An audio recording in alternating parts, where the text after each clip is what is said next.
Y aquí en este límite entre las dos placas, que también lo pueden pensar como una enorme falla geológica, ocurren procesos muy interesantes.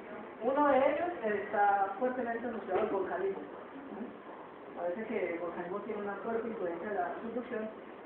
Y el otro fenómeno que se da aquí en esta interfaz entre dos enormes placas es, los termostatistas dan una foto de un volcán muy famoso en Colombia, que es el volcán Galera, y finalmente los terremotos.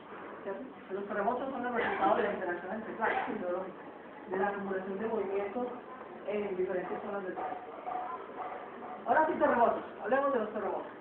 Aquí tenemos una representación sencilla de lo que es una falla geológica que parece que está sobre una superficie y puede tener una expresión morfológica mapeable, muy identificable. Los terremotos surgen en algún punto especial de la falla, ¿cierto? Aunque los muñequitos que yo les mostraba ahora representaban la falla como moviéndose uniformemente, la situación es un poquito más complicada. Y al parecer la radiación sísmica de alta frecuencia, y bueno, de baja frecuencia, se origina en puntos especiales de la falla, por ahí, que a ese punto especial donde se origina la radiación lo llamaron el foco. También es un término muy apropiado porque, imagínense, es como si fuera una habitación oscura y de repente se irradia completamente de energía, pero energía elástica. Entonces son ondas elásticas en propagación dentro de la Tierra, a las cuales las llamamos ondas sísmicas. Entonces, varias energías, entonces estas ondas son de diferente naturaleza todas, alcanzan la superficie y el punto que está arriba del foco lo llaman el epicentro. Estas ondas son detectadas y registradas con aparatos especiales. Aquí hay uno de esos que se llama un sismómetro. Estos aparatos están físicamente enterrados en el suelo, en una bóveda de lo más especial posible, que está acoplada a la roca o al suelo, y adentro hay un instrumento que es sensible a las oscilaciones del suelo, que es un sismógrafo muy sensible, que mostraría el movimiento horizontal del suelo. Entonces, cuando se mueve el suelo, esta cosa tiende a tornarse estática y el sistema de registro permite el dibujo de estas oscilaciones. Y en general se obtiene un diagrama así, al cual denominamos sismograma.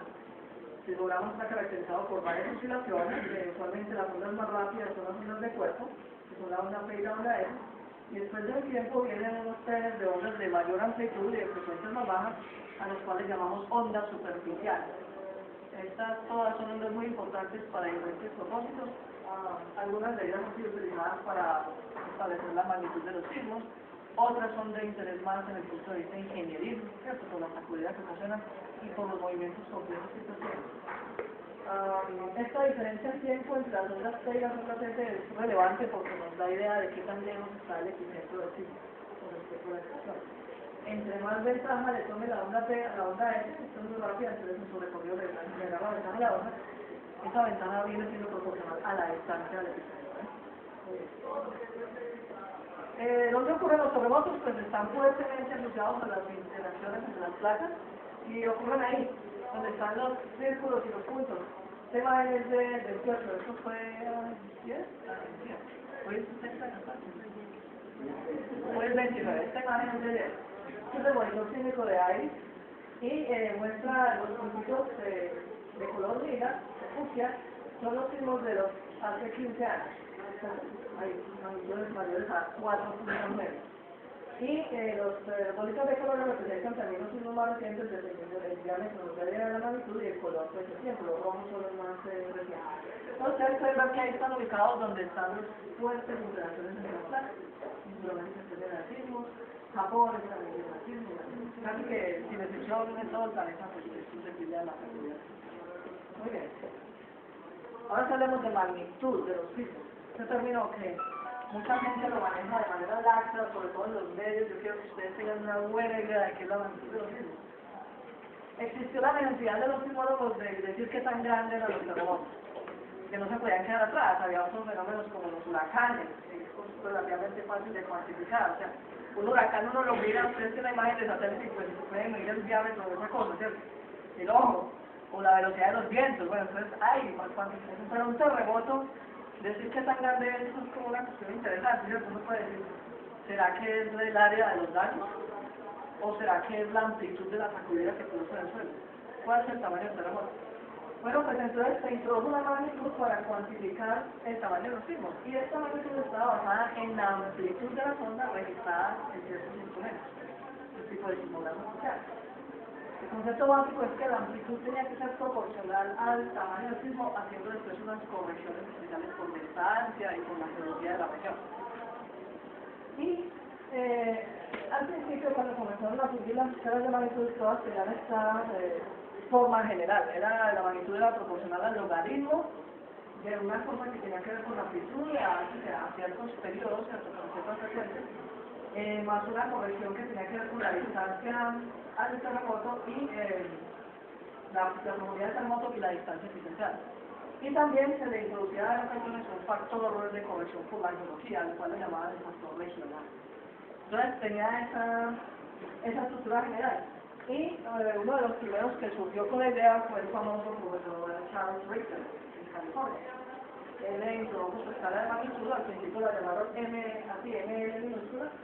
En 1945 la introdujo. Esta magnitud estaba diseñada para terremotos en el sur de California. La detección era un instrumento especial que se llamaba segógrafo Wood Anderson y tenía que ser medida en ondas de cierto periodo, más exactamente 0.8 segundos. Y aquí no adivinan por qué 0.8 segundos. Resulta que 0.8 segundos era importante porque era proporcional al tamaño de los edificios de la época. Entonces los edificios de 2 pisos tienen más o menos ese periodo de oscilación. Entonces a los ingenieros les interesaba mucho cuantificar esa forma a ese periodo. Y se introdujo la magnitud así. Después en el 56, este otro profesor, Dino Gutenberg, colaboró con Richter, la modificaron un poquito e introdujeron la famosísima M sub L mayúscula, a la cual se le conoce como la magnitud de Richter. Esa es la magnitud de Richter. Tiene una fórmula muy parecida a la que les mostré. Y pues era muy fácil determinarla. En esencia, gráficamente es esto. Se tenía una medición de la amplitud del sismograma, ¿cierto? De la zona CS a cierto periodo. Luego se aplicaba una corrección por la distancia central que se determinaba en base a la diferencia en tiempo entre T y S, como les expliqué en las otras diapositivas. Y luego, cruzando estas dos cantidades, se encontraba un valor en la escala de magnitud. No se diga más. Era bastante sencillo. Y por eso se hizo tan popular. Entonces, claro, todo el mundo quería adoptar la magnitud de Richter, aunque solamente era para California. Pero todo el mundo quería. Yo también quiero, yo también quiero. Magnitud de Richter en todo el mundo. Y hoy en día, magnitud de Richter. Pero ustedes hoy van a saber que hay otra magnitud mucho más importante. Con el tiempo se introdujeron otras. Por ejemplo, esta N sub S. Esta está basada en la amplitud de ondas superficiales a un periodo de 20 segundos. Esto permitía estimar amplitudes para sismos más grandes. Y hay muchas otras. Pero otro estimado aún más importante de la energía en un terremoto es una cantidad que se llama momento sísmico, el cual le llamamos M sub S. Resulta que los factores que contribuyen a la energía o al movimiento liberado en un terremoto son el tamaño de la falla, en metros cuadrados, o sea, el largo por el ancho, la dislocación que se produce cuando se mueve la falla instantáneamente, y un parámetro que tiene mucho que ver con la roca, o sea, esto es una cuestión muy geológica. Entonces la rigidez de la roca también está involucrada ahí. Y el momento es el producto de esas tres cosas. La rigidez de la roca, por la dislocación, por el tamaño de la falla, por el área. Ahí está calculado el tamaño del terremoto. Aquí está la situación, esta es una fallita, la longitud sería como la ruptura en superficie, ¿cierto? El ancho o profundidad de la falla sería esta dimensión, y cuando la falla se mueve, pues entonces el suelo queda desplazado y esto sería la dislocación. Todas estas a veces son cantidades que son estimables, con base en geología, por ejemplo. Las fallas a veces se ven de superficie. Muy bien.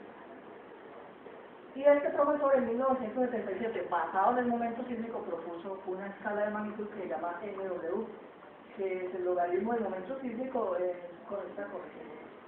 ¿Cierto? Entonces esto es mucho mejor porque incluye parámetros como mucho más geológicos que tienen que ver con el tamaño de la falla. Este es el profesor Guido Caramone, que introdujo su escala de magnitud en 1977. Muy bien. Ahora sí estamos preparados para hablar de sismos grandes, ¿cierto? Uno de los problemas era que la magnitud del Richter servía como para sismos pequeños. Cuando los sismos superaban magnitudes de 6, ya no alcanzaban a medir. Por ejemplo, si el sismo es verdaderamente de magnitud 7, la escala de Richter arrojaba 6 magnitudes. Y si el sismo daba magnitud 8, usted le calculaba la magnitud sobre y le daba 6. Esa escala no servía, saturaba para hacer esos parámetros. En cambio, la escala de momento no satura, esa no se deja. Está basada en parámetros que no es fácil de saturar a ciertos puntos. Aquí tenemos un comparativo, vean, estos polígonos de colores representan los tamaños relativos de fallas. Este es para un sismo que hubo en 1971 en California, llamado sismo de San Fernando. Su momento sísmico fue de 1.2 por 10 a la 26 dinas centímetros. ¿Cierto? Usualmente el momento se expresa en esa cantidad.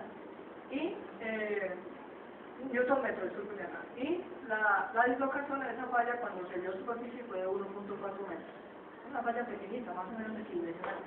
El movimiento de esta falla en ese sismo fue equivalente a un sismo de magnitud 7, más o menos, un sismo moderado grande. Esta de aquí representa una falla de 10 kilómetros de ancho por 350 kilómetros de largo.